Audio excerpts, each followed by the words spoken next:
পাকিস্তানকে এখানে সাপোর্ট করার কিছুই নাই। পাকিস্তান একটা মুসলিম রাষ্ট্র হিসেবে মুসলমানের যদি রক্ত ঝরে তাহলে আমারও রক্তক্ষরণ হবে, এটাই স্বাভাবিক। ৭১ কি হয়েছে ওইটা আমি এখন আর দেখতে চাই না। যদি আমি ৭১-এর কথা চিন্তা করি তাইলে ব্রিটিশরা এই বাংলাদেশকে, পুরো ভারতবর্ষকে ২০০ বছর শোষণ করছে। তোমরা এখনো সেই ব্রিটিশের গোলামি করতেছো, তোমরা এখনো তাদের প্রশংসায় পঞ্চমুখ। তখন তোমাদের এই ভোতামুখ কোথায় যায়? অথচ এই ব্রিটিশরা, পুরো পশ্চিমারা আমাদের মুসলমানদের ভিতরে একটা বিভেদ সৃষ্টি করে দিয়ে গেছে।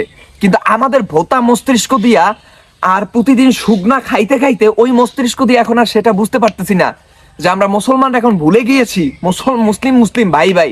আমাদের ঐক্য বজায় রাখতে হবে, আমাদের ঐক্যবদ্ধ হতে হবে। একজন মুসলিমের রক্ত ঝরলে আর একজনের মুসলিমের হৃদয় থেকে রক্তক্ষরণ হবে, এটাই তো হওয়া উচিত ছিল। কিন্তু আমাদের মাঝখানে কট্টরপন্থী, কট্টর হিন্দুত্ববাদী কিছু শয়তান বসায় দেয়া, এরপর আমাদের ভিতরে একটা বিভেদ সৃষ্টি করে দিয়ে গিয়েছে।